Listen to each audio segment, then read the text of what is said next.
Você vira, por exemplo, a bibliografia imensa que a esquerda brasileira produziu sobre o golpe e o regime de 64. São milhares de livros. Né? Agora, qual é a bibliografia que direitos, conservadores e liberais produziram sobre a história da esquerda no Brasil? É quase nada. Né? É o livro do Heitor de Paula, é a Conspiração de Portas Abertas, e 2 ou 3 coisinhas. Portanto, vamos dizer, na competição de ignorância, a direita está ganhando, evidentemente, mas ganhando de longe. Ainda que tenha, no seu meio, inteligências mais brilhantes do que os comunistas. Então, isso quer dizer que a regra número 1 do Sun Tzu, que você conheça seu inimigo, todo mundo está indo contra essa regra. Achando que não precisa conhecer e às vezes até proclamando, não, o comunismo não existe mais, o comunismo já morreu. Né? E chama até de teórico da conspiração quem está tentando acompanhar os acontecimentos. Então, isso quer dizer que a burrice da esquerda não é bem uma burrice, é a estupidez astuta. São formas automatizadas de pensamento que têm um apelo imediato e que, quando não funcionam na clave de descrição da realidade, funcionam na clave do apelo. Sempre funciona. Nada se perde. Né? Tudo é reciclado e funciona para o bem do conjunto. Até as descrições erradas da realidade. Como, por exemplo, vamos dizer, até a deformação caricatural que eles fazem da realidade os ajuda. Por exemplo, o Paulo Henrique Amorim inventou aquela expressão, o PIG, o Partido da Imprensa Golpista. A imprensa golpista, então, é a Folha, o Globo, o Estadão, etc., etc., que são amplamente dominados por gente de esquerda, e que sempre trataram o Lula, o PT e até esses outros partidos mais radicais de uma maneira extremamente paternal ou maternal. Se não fosse a grande mídia, essas organizações jamais chegariam à existência. E, em segundo lugar, você pode, se você ler todos os exemplares da Folha, do Globo, do Estadão dos últimos 20 anos, você não vai ver a mais mínima incitação a golpe, mas ao contrário, você vai ver uma participação ativa dessa grande mídia na campanha antimilitar e na criminalização dos militares. Então, o que você quer dizer com imprensa golpista? É evidentemente uma hipérbole pejorativa. Né? Isso não existe. Você está falando de um fenômeno que não existe. Mas, se você conseguir fazer a militância acreditar que existe, eles vão ficar com um tremendo ódio, tá certo? Da própria grande mídia que os protege, tá certo? E isto favorecerá, evidentemente, a radicalização do processo revolucionário. Quer dizer, a grande mídia faz parte do quê? Da transição. Porque a ascensão de Fernando Henrique Cardoso já foi o começo da transição. Então, a mídia está mais ou menos identificada com a época de amizade entre o PSDB e o PT. E isto passou a ser, na linguagem da esquerda, isto passou a ser a direita, que é a sua própria direita colocada no poder para operar a transição. Exatamente como na Revolução Russa, o primeiro governo democrático era evidentemente de esquerda, Kerensky e todos os outros eram de esquerda. Porém, tão logo eles tomam o poder, eles passam a ser a direita para a esquerda mais radical. Então, esta, vamos dizer, assimilação, vamos dizer, das duas correntes é um hábito profundamente arraigado da mentalidade comunista. Né? Você não faz revolução contra um inimigo, você faz contra um ex-amigo. Todas são assim.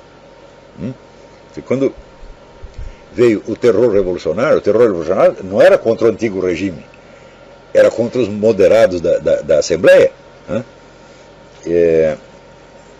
Isso é por toda parte a mesma coisa. A Revolução Cubana não foi contra o inimigo, foi contra uma criatura mais velha do Partido Comunista.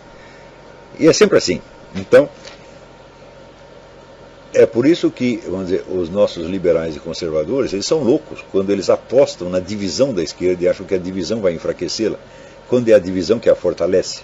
Você se dividindo e lutando contra si mesmo, você monopoliza o campo todo dos debates e dos conflitos e você controla mais ou menos o conjunto. Tá certo? E isto, vamos dizer, é um hábito já tão arraigado que mesmo o puro militante histérico, cego como Walter Pomar, consegue mais ou menos controlar o processo, porque ele está trabalhando não em cima de uma burrice pessoal, mas de toda uma tradição de 150 anos que já está impregnada na mente dele. Então, bom, espero que isso ajude a conhecer, né, a compreender mais ou menos o que está acontecendo. E isso, eu digo tudo isso sem a mais mínima ilusão de influenciar o curso dos acontecimentos. Porque, eu repito, para influenciar você precisa, até aquela menina, eu vou até ler aqui para vocês o que eu botei tem uma menina aqui no Facebook,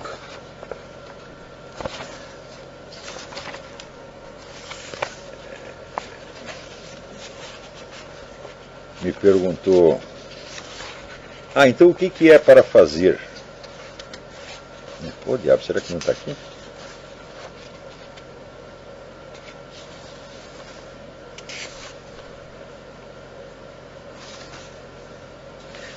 Aquele negócio da Márcia Regina não está aqui.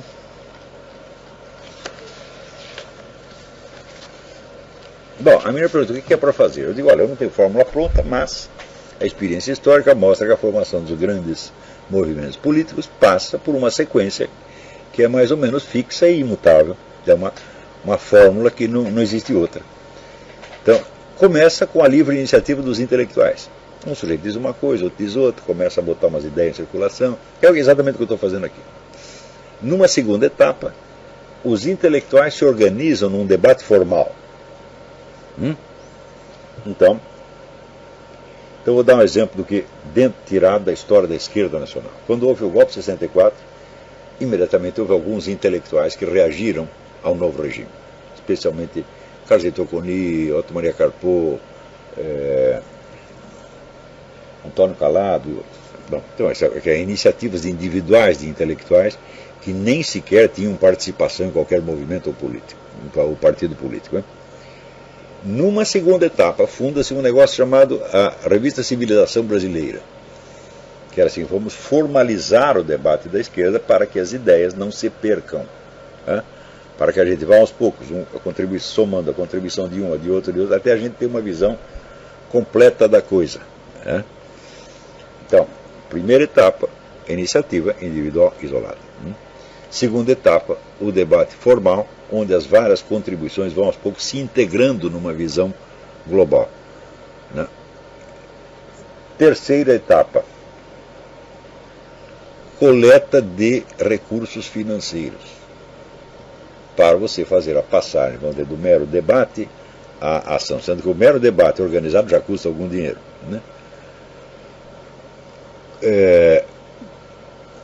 Quarta etapa, a formação de um Estado maior para estudar a coisa, já não do ponto de vista analítico e da compreensão, mas do ponto de vista das estratégias possíveis. O Foro de São Paulo é isso. Então, no Exército você tem o comando e tem o Estado Maior. O Estado Maior não toma decisões, ele só faz análise estratégica e propõe estratégias possíveis que o comando depois vai acionar. Então, o Foro de São Paulo, ele não é bem um comando, ele é um Estado Maior. Então, depois que você tem isso, bom, muito bem, daí você começa a formação da militância. Quando você chega na formação da militância, o custo da coisa já é monstruoso. Porque você não pode formar militantes se você não tem profissionais. Você não vai formar uma militância nas horas livres e no fim de semana. Não, você precisa ter muitos e muitos e muitos profissionais treinados para formar militante. Ou seja, são pessoas que vão ser desligadas, para usar o termo comunista, desligadas da produção e colocadas, vamos dizer, no trabalho partidário profissional. A partir daí é que você tem a condição de você, com base nas análises feitas no Estado Maior, o comando tomar decisões quanto a esta ou aquela ação. E, depois de tudo isso, é necessário que você tenha uma continuidade de comando e uma continuidade de ação do Estado Maior para controlar os resultados atingidos e corrigir o rumo, etc, etc. Tudo isso pode levar 30 anos. Quando você parte de um movimento já pré-existente, como no caso da esquerda brasileira, pode levar 10, digamos. Ou até 5 ou 6.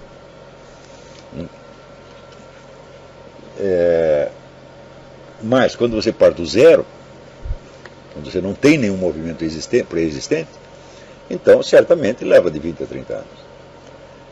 Vamos supor, num caso de aceleração máxima, né? Vamos supor que houvesse, já tivéssemos passado da iniciativa intelectual individual. Nós estamos nesta fase, iniciativa intelectual individual, a começar pela minha mesmo. Então, ela não tem finalidade estratégica, ela não propõe ação nenhuma, você está simplesmente tentando compreender o que está acontecendo, para que a gente não seja afogado e atropelado pelos acontecimentos, fique nem cego em tiroteio. Supondo que já tivesse passado esta fase, a fase do debate organizado, então já teríamos, vamos dizer, coletivamente, digamos, um círculo de umas 1000 pessoas, 1000 intelectuais de gabarito, uma compreensão integrada do conjunto. Então pode-se começar a passar a fase do Estado Maior, ou seja, não vamos apenas analisar a situação, mas vamos pensar e analisar estratégias. A passagem do debate intelectual para o Estado Maior custa uma montanha de dinheiro, porque você precisa de muitos profissionais. É gente que vai se dedicar a isso em tempo integral. E quando chegar a fase da formação de militância, dá mais dinheiro ainda. Então, entre o debate organizado e o Estado Maior, tem uma outra fase que é a coleta e a ampliação de meios financeiros. Eu pulei uma coisa, não existe só conquista de meios financeiros. Você tem que conquistar e ampliar meios de ação. Como é que você faz isso? Ocupação de espaços. Você ocupa sindicatos, você ocupa escolas, você entra nas Forças Armadas, você se infiltra em tudo quanto é lugar. Para fazer o quê? Nada. Você só vai ocupar espaço para que quando o Estado Maior tiver discutido tudo e o comando tiver tomado decisão, aí você é acionado. O período pode passar aí de 10 anos, 15 anos. Como, por exemplo, aqui na Virgínia, você vê claramente a ocupação islâmica de espaço. Você vai nas faculdades, tal, só tem muçulmano. O que eles estão fazendo? Nada, eles estão ocupando espaço. Eles estão esperando um comando que pode vir amanhã, depois, no ano que vem, daqui 20 anos. Então, a conquista dos meios financeiros é também a conquista dos meios de ação. Não para você agir, mas simplesmente para você ter o controle deles. De tudo isto, o que a direita, entre aspas, brasileira fez? Não fez nada. Absolutamente nada. Então, o que aconteceu é que você tem massas espontaneamente indo às ruas, porque elas não aguentam mais. Elas estão por aqui com os mensaleiros, com os ladrões, com os narcotraficantes, né? Até estão por aqui com o movimento gaysista e com esse negócio de dar terra para índio, dar terra para MST, eles não aguentam mais isso aí. Estão vendo que isso vai acabar com o país. Então sai para a rua para protestar. Mas não é que não tem liderança. Não tem liderança, não tem comando, não tem Estado Maior, não tem organização, não tem nada. Então você tem um lado que tem tudo isto. Eles já fizeram o debate, já organizaram o debate intelectual, já conquistaram os meios financeiros e os meios de ação, ocuparam escolas, sindicatos, etc, etc, etc, igrejas, né? Estão por toda parte. Já criaram o Estado Maior, que é o Foro de São Paulo, né? E já passaram a fase da ação. Mas eles têm pouca gente, eles não têm massa. A massa está toda do outro lado, mas do outro lado só tem a massa. Então é assim, é uma cabeça sem corpo lutando com um corpo sem cabeça. Esta é a situação real, né? O Walter Pomarli vagamente percebe isso, mas como ele tem que expressar isso nos termos daqueles slogans e cacuetes mentais, tá certo? Daqueles chavões tradicionais, então ele vai falar do PIG, que é a mídia de direita. Ele vai chegar ao ponto de dizer que a direita controla a estrutura política do Brasil, né? Quer dizer, bom, é a direita da esquerda. É aquela mistura de PSDB com PMDB, sim, esse de fato, eles controlam, mas eles não são direita. Então, Então, que direita é esta que saiu às ruas? Não é a direita do PIG, não é o Globo, não é o Estadão, porque a grande mídia está toda contra isso. Então, é o que eles vão chamar a extrema, a ultradireita. Né? Então, a ultradireita tomou as ruas. Ser ultradireita significa, por exemplo, que você é contra